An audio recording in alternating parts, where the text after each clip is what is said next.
What's going on, guys? 6gen Builds here, and today I'm going to be showing you guys how to put a manual swap in a Dodge Charger. I'm going to be making this a full series. I already have one manual swap charger here, and I'm going to be doing another manual swap on this one. I got all the parts, and I'm going to go through everything you need right now. So first thing I want to start off with is the drive shaft. So if you're using a 05 to 14, it doesn't matter if it's a Magnum, Chrysler, or a Charger, you can use the front part of the drive shaft from the Challengers. As long as you have the 09 to 14 transmission, TR6060, because of this yoke right here. So on the left side right here, you have the NAG1 automatic 5-speed front shaft, and this is the manual 09 to 14 shaft. Now if you get the automatic Challenger one, it will be this exact same one, so it has to be a manual one. From there, you'll need the Challenger clutch pedal assembly with the slave cylinder on it. You will need both Challenger clutch lines. There's one of them that runs from your throwout bearing to the pedal. That is this front one. And then there's another one that runs from the back to the brake reservoir right here on this nipple. You will not need the booster or the master. You only need the brake reservoir. Something super interesting I noticed was on the 05 to 07s, this master, or this brake reservoir right here, it doesn't have that nipple at all. So like for my 06, I had to use that reservoir.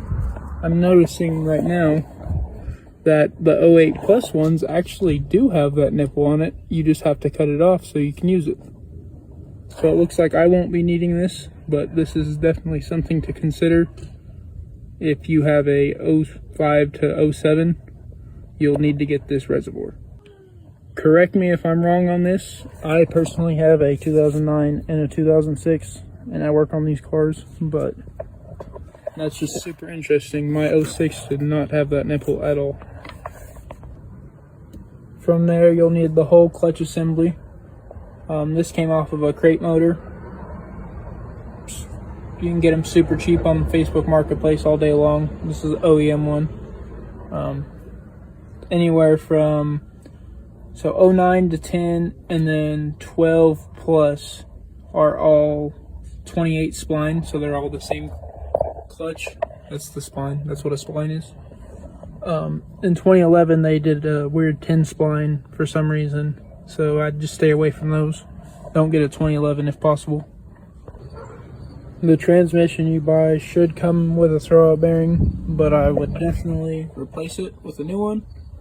And you will also need a pilot bearing. It goes on the end of the crank, and it goes right there. It just keeps everything aligned. I'll show a picture of one right now. You'll need the manual bell housing as well. That's kind of common sense, but I just wanted to mention that. And then you will need the manual cross member. You cannot use the automatic cross member, so you have to have this. As you can see, it has this bracketing on it, and then this bolt's at the bottom of it, but it's a whole different setup. You'll need the flywheel bolts too. I want to mention this. These are actually a little bit longer than the flex plate ones on the automatic, so you definitely need these. And then you need the clutch bolts as well. Mount this onto your flywheel. And then the final thing you will need is your shifter assembly. So I personally like the 09 to 14 ones, stock ones. Here's the shifter. Here's your assembly. And then you'll need this bracket no matter what. So this is the Challenger bracket. You'll need this. This is like your heat shield to keep all the hot transmission from coming in. But very simple. These two connect right here, these little pins. this connects right here with the bolt, and then this part right here will come up on top of your bracket. It will bolt on right here, and then you take your shifter and it goes, slides in there, and then with these two bolts on right there. So it's very simple.